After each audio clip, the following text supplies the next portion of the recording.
Hey, I'm Jeff Oppenheim, and I'm here at the historic Roosevelt House. This is in New York City. It's part of Hunter College, and it's got a deep, rich history. I encourage you all to look it up, but you're going to hear a little bit about it from Veronica Sabag. Veronica, here we are finally! This is amazing. It is happening, and it is happening at the Roosevelt House.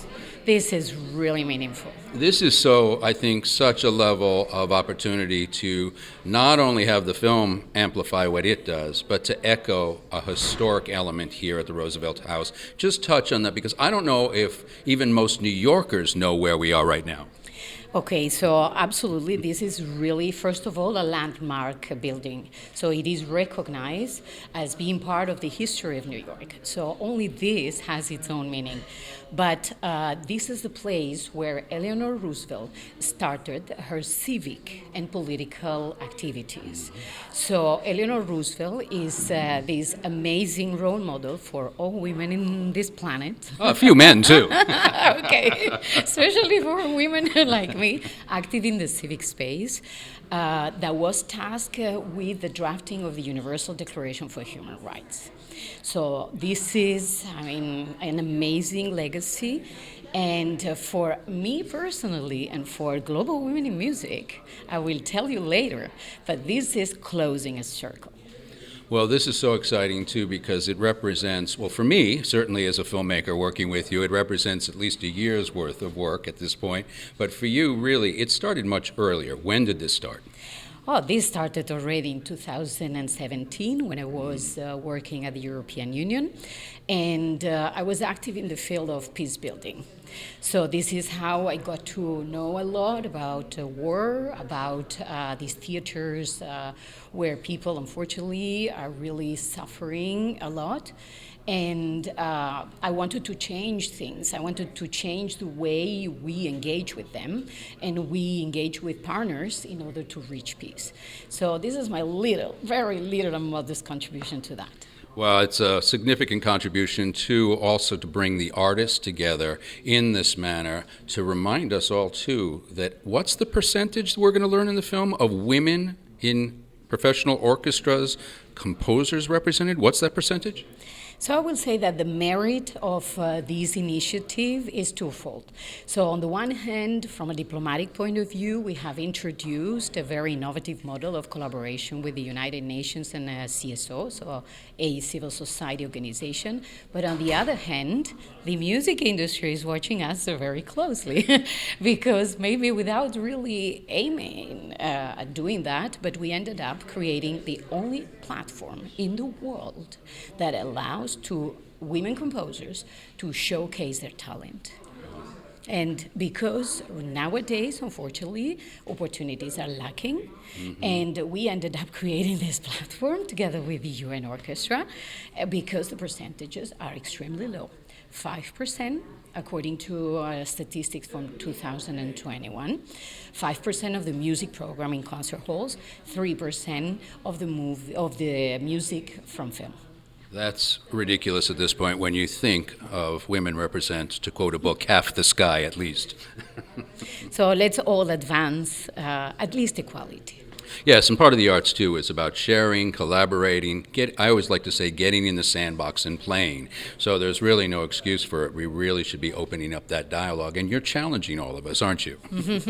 I am. I like challenges. Your hope for tonight's screening, because it's about to get underway, I want to let you go. What is your hope for tonight's screening? Well, I would love to gather actually the reactions from the audience. It is very rewarding for us to be involved in the first screening in the U.S.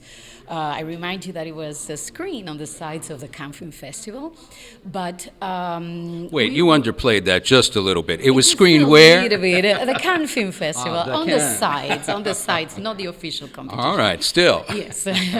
And so I would like to get the feedback. I would like to understand what people feel, what people think about this initiative. Ivy, this is exciting, not just to show the film, but also to have you here and what you represent. Tell me a little bit about CSW. Well, actually, I'm a co-chair of the NGO committee that supports the CSW, which is the Commission on the Status of Women that takes place in March for 2 weeks. And so it's the civil society engagement during that official UN session of the 2 weeks. It's funny, we all get, I think, so caught up in the GA and that perception that the UN is a lot of these dignitaries coming in and, locked in, engaged for 2 weeks, and then they all go home after they mess up with our traffic for a bit. But it's so much more, I know, in leaning into the UN as I get to do. It really is about civil society, isn't it?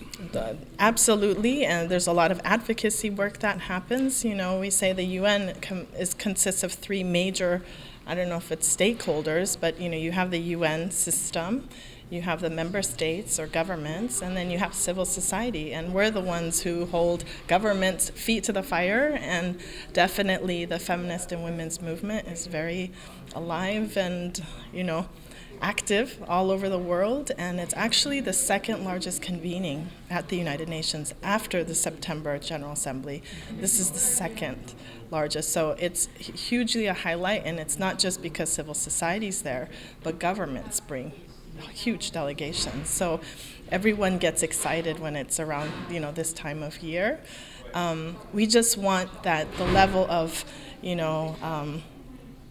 commitments, I guess, and to match the level of popularity, I guess, and excitement. But of course, we know that we're not there at all anywhere in the world. Now, is this gathering something that the general public can either observe online or in person? Yes. Can they participate? Yes, absolutely. So the committee tries to do everything. We have a hybrid format. We have a virtual platform. People can engage in person or online. We have about 800 events in the 2 weeks, and about half, I would say. And the in-person events are held in 2 different venues, and everything is on the platform. You just go on ngocsw.org. There it is. and then you can register on the platform, and it's easily accessible to anyone. Yeah. So much is based on, in terms of the work you're doing with the committee, is based, of course, on the human rights doctrine that the UN created, also the subset of for children specifically. Tell us what those doctrines are. Well, for us, our kind of like Bible or the blueprint, the most progressive blueprint is called the Beijing Platform for Action, the Beijing Declaration and Platform for Action. And that was agreed on by governments in 1995 in China. And so it's the 30th year, the 30th anniversary. And so far, we don't have anything that's as comprehensive as this document. And it breaks down into 12 critical areas of women and girls. Mm-hmm. And for us, we would say, depending on the person, they would say, women and girls in all their diversity. There's a lot in words, language at the UN. Especially now, there's a lot on language, unfortunately, and what we're allowed to say and not allowed to say. Yes, absolutely. So it'll be interesting to see what happens next week. It starts on Monday. Now the I do. 10th, yeah. Monday the 10th it starts. Yes, all right, so mark that down. Monday the 10th. And what's that URL again? Yes, ngocsw.org. Yeah. And I do have to ask that one serious-minded question, especially in today's American politics. Mm-hmm. Is the UN and your group in particular, are you at this point running for cover? Are you starting to prepare the defensive? What's the energy? What's the atmosphere? And how can we help buffer what may be coming your way? Wow. There's definitely like an overall disheartened feeling, and particularly being in the current context, just globally, right? And so there's definitely, it's a struggle, right? And people don't know, visas are getting rejected. Well, visas were getting rejected last year too. Mm-hmm. It's easy to also focus very much on the negative, but there's a lot of positive happening too. So one thing I try to encourage, people working in this, this world, is to just see it as that. Everything isn't good, everything isn't bad. And if we don't have that view, then it's really hard to have hope and continue doing what we do. It's tough work, regardless of the political climate, the multilateralism crisis or not. it's still a struggle. It's true. I have to imagine the work you do, and I applaud it for sure. Today, though, you're talking about joy and going at this conversation in a joyful manner. Music. Here we get to celebrate this. Are you excited? Yes. That's a great segue. I mean, I love it. I love that we're going to celebrate this through music. We have to. Absolutely. We have to keep celebrating, and I think doubling down on our commitment. Yes? Yes, absolutely. So Well- that you're supporting in that sense, right? Absolutely. I like to say I amplify, so count me in any day, every day. All right, I'm here. Thank you. Thank Thank you. you so much. Enjoy the show. Dara, here we are, finally, a year later, about to see the screening. Are you excited? I'm very excited. I am too. I'm really curious to see the audience in here at the Roosevelt House, especially. I think that's even more symbolic. What are you hoping the reaction will be? Well, I'm not sure if I have a hope, but awareness maybe about just women and their contributions to music. So important right now. Now, they're making some strides. We're making some strides with the orchestras, I know. You just played in one not too long ago. Are you still playing with SUFs? No, the show unfortunately closed in January, but I think it'll find legs another way. So. It's too bad. We could probably really use it right now. It would be great, yeah. But, people are telling their stories. So. Indeed. Now, you're also going to not just be on the panel tonight and not just sit back and enjoy the movie. You're also going to play, yes? Yes, I will be performing. And what piece are we going to hear tonight? It's called They Are Not Forgotten by Amy Anderson. Now, that's the conductor that we see in the film as well. And we got to work with her. You got to work with her. What was that process like? Well, it was amazing to have Amy conducting the piece that she wrote because, that's kind of the direct source of information. But, yeah, it was really powerful and dedicated to the victims of war. So, very substantive. Extremely so, even more so now, I'm afraid. Well, I can't wait. Let's get in there. Let's go see the film. Come on in and join us. Thank you. Thanks, Jeff. Thanks for joining. Let's get on inside and see Global Women in Music. Come along. Welcome to the Global Women in Music concert.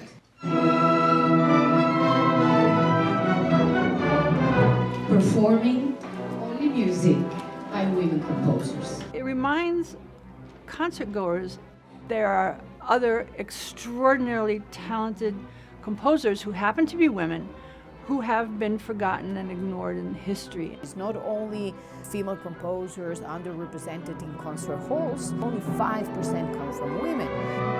But in the film industry, it gets even worse. There's so many of us, but we're not that known. I think instead of mining the past for masterworks, supporting living composers today is really, in my opinion, how we're going to do that.